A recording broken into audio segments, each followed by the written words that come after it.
So I woke up today and I have a smart meter in my kitchen that tells me how much electricity I've used, and it's not even halfway through the day and I've already used like £1, and usually I use £1's worth of energy like in a full day, so I'm just super excited about the fact that my bills have like doubled overnight. It's just great.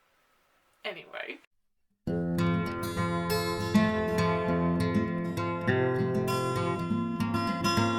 Hi, it's Jade, and for the month of March I read 9 books, which is a shock. For some reason I always think I've read less than I have. I think that might be because I'm starting to listen to more audiobooks and stuff, so my read pile that I keep on my little TBR trolley never looks quite as big as it should.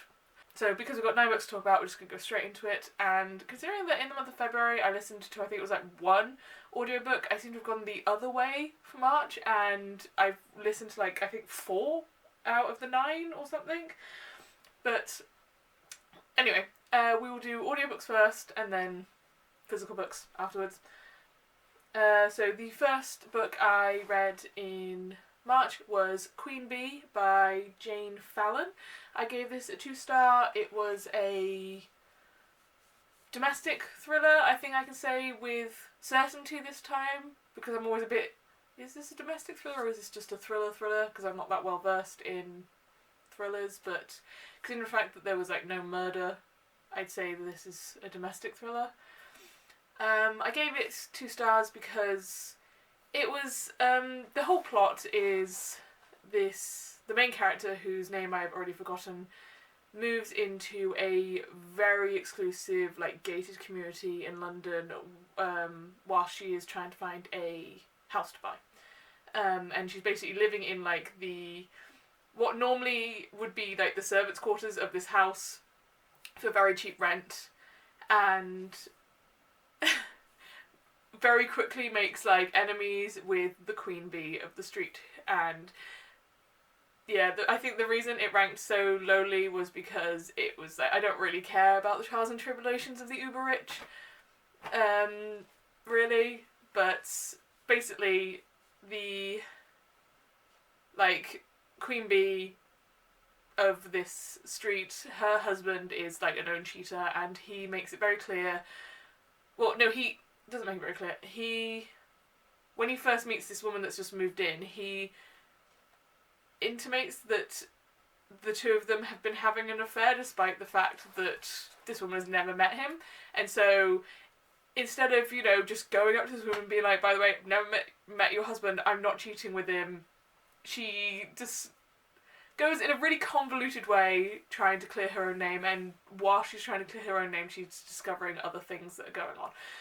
And yeah, all I kept thinking whilst listening to this audiobook was just talk to each other, just have a conversation, just tell the truth, just go, look, I haven't done anything wrong. But no, it was all oh well, I can't just go and say that, I've got to prove it, and I'm just you owe these people nothing, just tell them the truth. Why, this guy is clearly a bad dude who's trying to drop you in the shit, just tell her that you're not, stop trying to make up these weird lies. It was just, yeah, not my cup of tea, not kind of my type of thriller, wasn't the biggest fan of it. After that, I listened to Othello by William Shakespeare. This ended up being my classic play pick, because why not? I gave this a 3-star. It was surprisingly funny, and it also was fully, I didn't expect it to go so much like a soap opera at the end. Maybe I'm not that well versed with Shakespeare plays, maybe this is more common because I tend to go for the comedies as opposed to the tragedies. But yeah, by the end of it I was just oh my god, it was a slow build up and now so much is happening. I have plans for a new sort of series where I talk about the plots of classics and stuff, and Othello is on that list, so I will talk more about that maybe in a future video. But so, it was 3-star because I still enjoyed it. There were just some slow times, and I think listening to it as an audiobook as opposed to watching it as a play was not the right way to consume this. I mean, plays are written to be viewed and played by people. I do like the fact that this audiobook was full cast, so I could still differentiate between the different like characters and stuff, but once again, because it is a play, there's not a lot of descriptions of going on, so trying to figure out what is happening when you're not seeing that visual, for some reason I'm finding it really hard to say that word, not seeing that visual made it hard to follow at times. After that, I listened to And the Ocean Was Our Sky by Patrick Ness.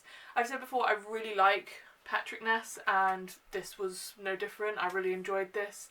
Had never heard of it before. It just came up as available on my library app, and I was like, you know what, I like Patrick Ness. Let's have a listen. And the Ocean Was Our Sky is like a slightly weird, not weird, it's like almost a retelling or just a different take on Moby Dick. In this universe, whales are hunting men just the same as men are hunting whales. And they, instead of like the white whale, because you're reading the story from the whale's perspective, they have a like demon, like devil that they consider that they're going after, called Toby Wick, who has a white hulled ship, so he is like their version of the white whale. He's the white man that they're trying to like, the white man. he is the one that they are hunting down. It was a really good take, and I really liked the fact that it wasn't just Moby Dick, but from the whale's perspective. There were there were other things going on as well, and the world building was still really good in this world where whales almost swim like upside down. They can, like, our air and everything is below them because they swim like this, and they only turn what we would consider right way up when they're going to hunt a ship, when they're going to reach that. So they call this, our sky, the abyss, whereas obviously people would call like the deep, deep ocean the abyss. And yeah, it was very poetically written. Patrick Ness has a really good way of writing magical realism, almost, in that everything will be grounded in like reality. So this started almost like closer to a sci-fi, in that it was grounded in science and reality, and then throws a magical element. I can't speak today. And then throws a magical element into it, but it like blends quite seamlessly. And yeah, I really enjoyed it. Did I say what rating I gave it? I think I gave it a 4-star. Let me double check. Yes, I gave it a 4-star. Next, even though I have the physical book here, I listened to it as an audiobook. So I'm going to knock everything over. So I'm going to include it in this part of the video anyway. I listened to the first book in the Hitchhikers trilogy of 4. So the first book is The Hitchhiker's Guide to the Galaxy. So instead of reading it in this copy, I listened to it. And I gave it a 4-star. I am still excited to read the rest. I don't know if this is like a controversial statement or not, because I love the 2005 movie, and I know a lot of like die-hard Hitchhikers fans didn't like that, but I have to say, having watched that first and then read this second, I prefer the characterizations of the characters in the movie. They're just all so much more charming, and I mean, like, my favourite character in the movie is Zaphod Beezelbrooks, but maybe that's because he's played by Sam Rockwell, and Sam Rockwell just is like charm incarnate. But I don't know. Like, I still enjoyed this, and I enjoyed the differences between this and the movie. Like, there's some extra bits that just aren't included in the movie. You can very much tell that this was written by a straight white man in the 70s. That was the only like downside, I think, that took it from a 5 to a 4, is that, yeah, it's a bit dated in certain aspects of it. Not enough to put me off reading the rest, because like I'm aware that this was written in a different time period, but there were certain things in this that would probably offend modern sensibilities. But the imagination involved was still breathtaking. Like, this, you can see where a lot of sci-fi takes their roots in this, especially like comedy sci-fi.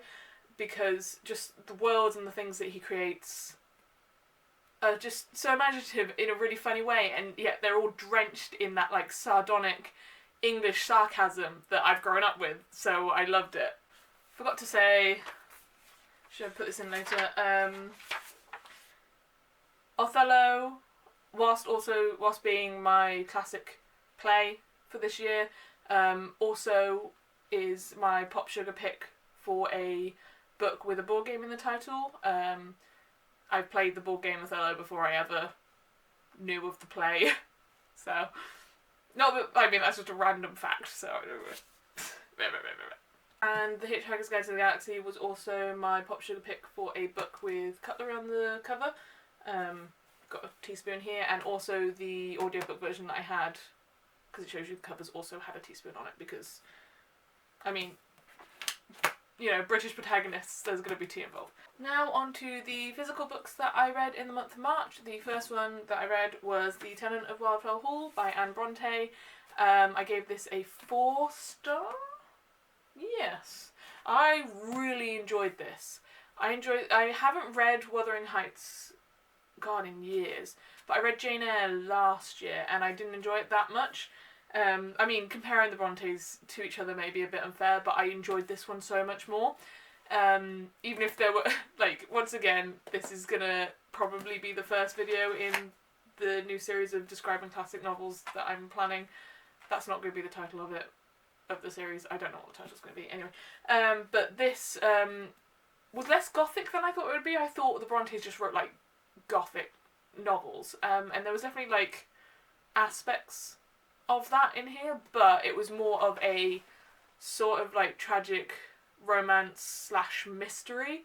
So half of the book is written from the point of view of a character called Gilbert, who is, like, one of the two main characters in this, writing the story of his time with the Tenant of Wildfell Hall. So it's in the form of letters, and then, like, the middle part of the book is written in the form of a diary from Helen, who is the Tenant of Wildfell Hall, from Helen's perspective.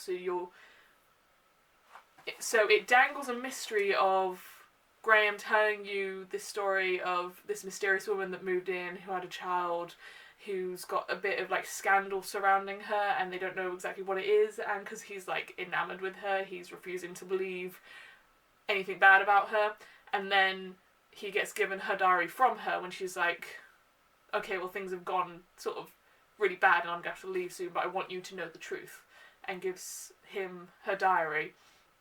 And then you start reading her diary and hearing about her quite tragic past, and considering the time period that this was written in, it's such a good portrait of what it would be like to be married to a narcissist. Like, not diagnosed in this book, but the character was written today, or existed today, he is, like, a textbook narcissist. And you're reading it, you're like, oh my god, this is, like, a really abusive, awful relationship. But, like, the hoops that they went through to justify that in this time period and stuff. And it was just, the characters were, like, really real and super engaging, and it had a bit more of that snobbish sarcasm that I love from Jane Austen books. You know the type where they're saying something that sounds really pleasant, and then you think about it and you're like, wow, that was, like, just a really bitchy comment, like, dressed up in nice words, which is one of the things I love about Jane Austen books, which is probably why I liked this more than Jane Eyre, because Jane Eyre was incredibly dour, whereas this had a little bit of comedy in it. So The Tenant of Wildfell Hall was my classic by a female author from my Back to the Classics challenge. It was also my BuzzFeed pick for a book with a location in the title. After that, I read Aurora Burning. This is the second book in the Aurora cycle. This was my pick for a book with a character that uses a mobility aid. One of the main characters, Finian, has a sort of full-body exosuit that helps him move without pain because he grew up in, like, zero gravity, and moving around in anything but zero gravity puts an amount of stress on his body that means that he can't really move very well. But this was a 4-star? Yes, this was a 4-star. I'm not going to talk much about this book because it is a second in a series, but the Aurora Cycle is a young adult sci-fi novel by Amy Kaufman and Jay Kristoff. I really like this pair. About a new, like, ship's crew of young recruits who are sort of, they were considered bottom of the barrel and they kind of ended up together as a group of misfits type thing. And it's about, like, them, it's a found family thing of them learning to work together to save the universe, and, like, the unlikely heroes that are going to save the universe. So this carried on straight from the first book, and we're getting more and more deep into the mystery side of it and what is going on, and, like, loads of conspiracy theories are happening, and it's just getting, like, deeper and deeper, and by the end of it we're, like, on almost full-scale galactic war, and you know what? That's something I live for in sci-fi, is just stupid high stakes, where you're like, how is anyone going to get out of this alive? After that, I read Iron Widow by Ziran Zhezhao. This was a 5-star. Loved this book so much. I apologise, I believe in my March TBR video I may have misgendered the author of this book. I didn't realise that they are non-binary and use they them pronouns. I will do that from now on. But this, I mean, when it was initially sold to me as Pacific Rim set in Imperial China, and I mean, it did not disappoint, clearly, 5 stars. It's a bit more than just Pacific Rim set in Imperial China. It's actually, it's a future of the Earth after the Earth has been invaded by these intergalactic monsters, and most of humanity has fallen, apart from parts of China that are still protected by, like, the Great Wall, and they've rebuilt the Great Wall and they're using it to fortify, and they found out that they can repurpose, like, the carcasses of these monsters into robots that can be piloted by people. And despite the fact that it's in the future, a lot of China has reverted to a very imperial kind of way of living, like the practice of forcing women to have lotus feet has returned, and that is a big part of this. The main character has lotus feet, and so it means that she can't really walk very well, and she's in constant pain. And for those of you who don't know necessarily what lotus feet are, it was a practice that I believe is outlawed now, where young girls' feet were broken and then, like, wrapped really tightly in bandages so that they couldn't grow and their toes would, like, curl up under, so it almost looked like women walk around on, like, little hooves, and it was supposed to make them, like, delicate and stuff, but really it is a control thing, because a woman who can't walk can't run away. And the way that these robots are piloted is by a pilot and a consort. So you have the pilot, who is always a man, and consorts who are always women, and the women sort of, like, give their internal energy to the men to help them pilot these robots. But in doing so, these women basically always die. And at the start of this book, you find out that the main character, what is her name? Zetian. The main character, Zetian's older sister, was sent off to be, I said consort, didn't I? It's concubine. Concubine pilots. Was sent off to be a concubine pilot, and she died. Which is sort of like, people know this, but in this society, women are not valued as anything other than people that you can sell to get money. So her parents sold her older sister for money, basically. So she sells herself as a concubine, basically with the premise of she's going to kill the pilot that killed her sister. And I'm not going to go, like, any further into that, because that's literally the opening setup, and then when she joins the Corps and they find out she's actually, like, really quite powerful, things start to escalate, and then the twist at the end of this, I really hope this is a series and that Ziran is going to continue this, because you cannot leave me on that cliffhanger. How dare you?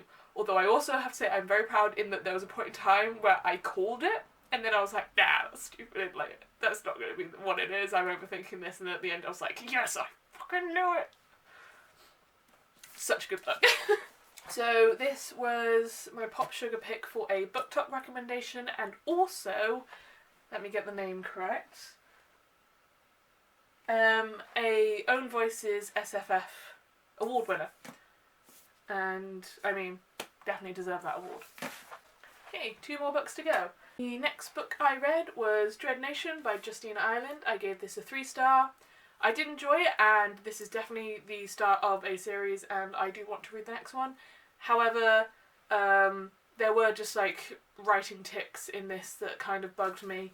But the whole concept of zombie apocalypse, but what if it happened during the American Civil War? Like, such a fresh concept. I really enjoyed it. And so in this book, zombies rose up during the American Civil War, which kind of put an end to the Civil War. And so we're in an alternate universe where things like, you know, The Adventures of Tom Sawyer have been written, but it's about him fighting zombies now. They're also not called zombies in this, they're called shamblers. But anyway, so after the Civil War has ended and slavery has been abolished, these combat schools have been created where people of colour, specifically black people, are sent to be trained to become fighters to fight the zombies because, you know, white people can't fucking do anything. They don't, I say can't do, don't want to. They'd rather, you know, send indigenous peoples and black people to do their dirty work for them. And it was a take on the whole Native American schools that were set up where white settlers stole indigenous children and put them in these schools to basically strip them of all of their culture and heritage, cut their hair, beat them so that they wouldn't, you know, speak their language and stuff like that. And it was a really good conversation on if this had happened, people using it as like, oh, well, this happened because we were trying to subvert the natural order of things, like by saying that we shouldn't keep black people as slaves. We've angered God, so he's raised the dead, kind of thing. And like so many ways of going with this, and she went with most of them. And it made it a really like rich, full world, and it was really nice to read a book that had an asexual character in it who, without using the word asexual because it probably wasn't a word in this time period, but she basically says, no, I don't like people and I probably never will. Not like, you know what I mean. Not the main character, because the only reason I bring that up is this was my pop sugar pick for a book with an asexual character in it. But yeah, in terms of zombie apocalypse, zombie books, this was a really fresh take and I really enjoyed it. There was just a few, maybe the writing style was just a little bit too young for me because this is new adult, young adult, but I still enjoyed it. The last book I read, I don't have a copy of it because I was borrowing it from a friend and I've given it back to her. It was My Best Friend's Exorcism by Grady Hendrix. This turned out, like, it wasn't what, I didn't pick it because it fulfilled a prompt or anything like that, but it turns out I'm going to use this as a book set in the 1980s. Really enjoyable. I gave it a 4-star. I really like Grady Hendrix. I read Horror Store like in February, and like if you know what you're getting into going into it, like it's when you're watching a sort of, not a B horror movie because there's still a lot of, like, it's really good writing, but it's Best Friend's Exorcism is set in the 1980s and is basically the book version of a like high school demon possession horror movie, and I loved it. It was great. It knows what it is and it's not trying to be anything else. It's not trying to be like a super scary horror book or anything like that. It's like, it is a popcorn movie in book form, and I really enjoyed it. And yeah, I mean, if the cover looks like this and you're expecting like really high impact horror, then you're not in it for the right reasons. I really want Grady Hendrix's books to be turned into movies because I think they translate so well, and that's probably because he is a screenwriter before he is a author. So he writes them as though they are movies. Like, I could see this playing out as I was reading it. Yeah. So think like Stranger Things mixed with The Exorcist, mixed with I can't even think, but the whole story sort of starts with the main character and her friends hanging out on Halloween, and they take some acid. Even though I'm pretty sure it's a duff and none of them actually get high. I just forgot that was there and I scratched it out. But one of them thinks she's getting like a high from it, and she like runs off into the woods and they can't find her for like the entire evening. And then when she comes back, she's changed, and you find out like later it's because she's possessed. But it's one of those in that a lot of the times I find like high school horror and stuff make really unlikable characters, and sometimes that works, and then sometimes it doesn't. Like, or should I just say horror sometimes makes really unlike a lot of the time will make really unlikable characters, and it didn't work in things like Drag Me to Hell, in my opinion, where the entire time, because I hated her so much, I didn't care what happened and I was just waiting for her to die. In this, it worked because the characters were unlikable and yet I still cared. Like, when I was reading it, hoping bad things would happen to these characters, because I was like, you're just so bitchy and evil, I don't like you. And then when they started happening, I was like, oh, I take it back, I feel bad now. Yep, those were all the books that I read in the month of March. Have you read any of those? Did you like them? Did you hate them? Do you have the same opinions as me? Based on those books that I read, do you have any recommendations for things that I can read in the future? I'm always looking for new books to add to my massive TBR pile. Are you also being quite negatively affected by this price hike of every bill? Like, oh my god, petrol prices are going up, water prices are going up, gas and electric's going up, like... Anyway, let's not end on a dour note. If you enjoyed this video, please consider giving it a like, and maybe a like? Yes, give it a like. And maybe subscribe if you want to see more videos that I've done or other content in this kind of realm. I can't speak today. Consider following me on Instagram if you want to see more in-depth reviews of books I'm reading as I'm reading them. And as always, be kind to yourself and be kind to others, and I will see you in the next video. Bye.